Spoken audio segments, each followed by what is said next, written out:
मित्रांनो नमस्कार.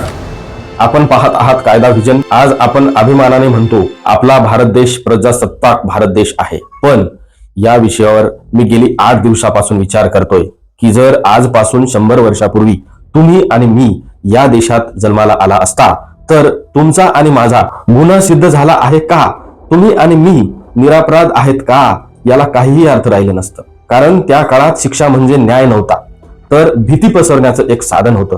26 जानेवारी 2026च्या निमित्तानं आपण जाणून घेणार आहोत आपला भारत देश प्रजासत्ताक होण्यापूर्वी या देशात दिल्या जाणाऱ्या अमानुष शिक्षेच्या काळाचा इतिहास. प्रजासत्ताक होण्यापूर्वी न्याय म्हणजे काय, काय गुन्हा केलाय, गुन्हेगार कोण आहे, कोणत्या गुन्ह्याला काय शिक्षा आहे, हेच क्लिअर झालेलं नव्हतं.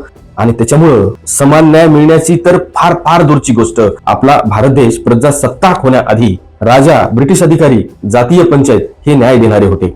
म्हणजे काय, तर न्याय देण्यासाठी कायदा नव्हताच, शिक्षेसाठी कठोर हुकूम होता. शिक्षा चुकीची दिली असली तरीही अपील नव्हतं, दया नव्हती, माणुसकी नव्हती. मग ब्रिटिश काळात ब्रिटिश अधिकाऱ्याच्या अनुसार चाबकाचे फटके मारले जायचे. गुन्हा कोणता, तर कर भरला नाही. गुन्हा कोणता, तर इंग्रज अधिकाऱ्याला काही उलटून उत्तर दिलं. गुन्हा काय, तर भारत देशाला स्वातंत्र्य करण्यासाठी आंदोलन उभारले आणि उभारलेल्या आंदोलनात सहभाग घेतला म्हणून. मग ही शिक्षा देहाला नाही तर आत्म्याला मोडण्यासाठी दिली जायची. साखळदंडानं बांधलं जायचं, वरून चाबकाचे फटके. किती गयावया करत असेल प्राण. छत्रपती संभाजी महाराजांचा मृत्यू डोळ्यासमोर आला. आपण आपला भारत देश प्रजासत्ताक होण्याआधीचा इतिहास आठवतोय. गुन्हेगाराने गुन्हा केला नसला तरीही देहदंड दिला जायचा, अंगाचा भंग केला जायचा. त्यावेळच्या काही संस्थानांमध्ये गुन्हेगाराने केलेल्या गुन्ह्यासाठी जर चोरी केली असेल तर त्याचा हात कापला जायचा. चोरी करून जर तो पळून जाण्याचा प्रयत्न असेल तर त्याचा पाय कापला जायचा, पाय तोडले जायचं. आणि जर विरोध करण्याचा प्रयत्न केला तर त्याचे डोळे फाडले जायचे. जर एखाद्या वेळी एखाद्याचा हात तोडला आणि तो तावडीतून सुटला तरी त्याला त्याची शिक्षा संपत नसायची. ती आयुष्यभर चालणारी एका हाताने जगण्याची अपमानाची शिक्षा असायची. काळ्या पाण्याची शिक्षा तुम्ही ऐकली असेल. काळ्या पाण्याची शिक्षा म्हणजे जिवंतपणे नरक. अंदमानातली जेल ही जेल नव्हतीच, तर ती मानवी अस्तित्व तोडण्याची यंत्रणा होती. एकाकी कोठड्या असायच्या, लोखंडी बेड्या असायच्या, तेलाच्या गिरणीत जनावरांसारखं काम करावं लागायचं आणि बोलण्यावर बंदी असायची. स्वातंत्र्य सैनिक असो वा सामान्य नागरिक, फक्त संशय पुरेसा असायचा. अनेक कैदी वेडे झाले, काही आजारी पडून मेले, काही कैदी भारतात परत आलेच नाहीत, काही जण तर पुन्हा दिसलेच नाहीत. एवढी विचित्र परिस्थिती असायची. स्वातंत्र्यवीर सावरकर, बटुकेश्वर दत्त यांच्यासारखे अनेक क्रांतिकारक याच जेलमध्ये छळ सहन करूनही भारत मातेचा जयघोष करत राहिले. आज आपण संविधान, मूलभूत हक्क, मानवी हक्क ही भाषा करतो, पण या सगळ्याची किंमत अंदमानाच्या काळ्या भिंतीवर कोरलेली आहे. काळ्या पाण्याची शिक्षा संपली, पण त्याची आठवण आपल्याला आपण आज प्रजासत्ताक झाल्याची किंमत शिकवते. 1930ला मीठ सत्याग्रहात महात्मा गांधीच्या हाकेला प्रतिसाद देत सामान्य शेतकरी, मजूर, महिला अनेक जण ब्रिटिश कायदा मोडून मीठ उचलतात. त्याची शिक्षा काय होती, तर हजारो लोकांना अटक, हजारो लोकांना चाबकाचे फटके, अनेकांना काळ्या पाण्याची शिक्षा, काही ठिकाणी अन्न पाणी न देता कैद. गुन्हा काय, मीठ उचलणं. स्वातंत्र्याची मागणी करणं हा गुन्हा नव्हता, तो स्वाभिमान होता.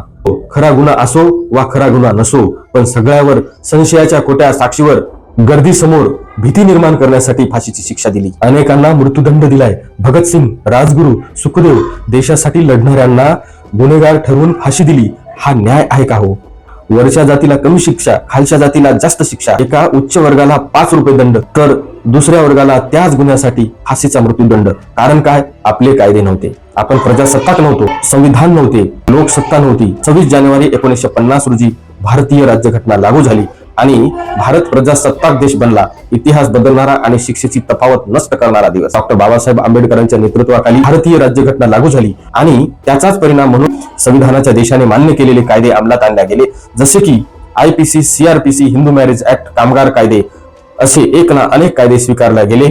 आजच्या या दिवसाने अमानुष शिक्षांना मर्यादा आल्या, आरोपीलाही अधिकार मिळाले, कायदा हा सर्वोच्च ठरला गेला. शिक्षा म्हणजे सूड नाही तर न्याय आहे ही संकल्पना अंमलात आली. आजही विचार करायला भाग पाडणारे प्रश्न जसे आहेत तसेच कायम आहेत. खून, एन्काउंटर, अन्याय, अत्याचार, खोटे आरोप करणे, निरपराध्यांचा बळी, महिलांवर बलात्कार, शाळेतल्या चिमुकल्यांवर बलात्कार, हे सगळं पाहून प्रश्न पडतो की खरंच आपण प्रजासत्ताक झालो आहोत का? आपण कायदा मानतोय का? आपण संविधान जपतो का?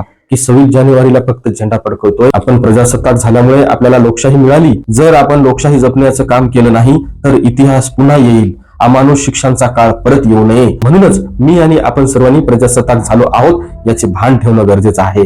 अमानुष शिक्षा होती, चाबकाचे फटके, देहदंड, काळ्या पाण्याची शिक्षा, सार्वजनिक फाशी, जात वर्गावर आधारित अन्याय, मीठ सत्याग्रह आपल्याला त्या काळातील अन्यायाची आठवण करून देते की आपला भारत देश प्रजासत्ताक होण्यापूर्वी न्याय नव्हता. मूलभूत हक्क, मानवी हक्क याची भाषा आपण करतो. या सगळ्याची किंमत अंदमानाच्या काळ्या भिंतीवर कोरलेली आहे.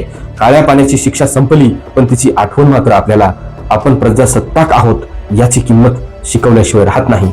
जय हिंद, जय संविधान. स्वतंत्र सैनिकांना शतशः नमन. 77व्या प्रजासत्ताक दिनाच्या अगदी अंतःकरणपूर्वक शुभेच्छा. जय लोकशाही, जय शिवराय. धन्यवाद.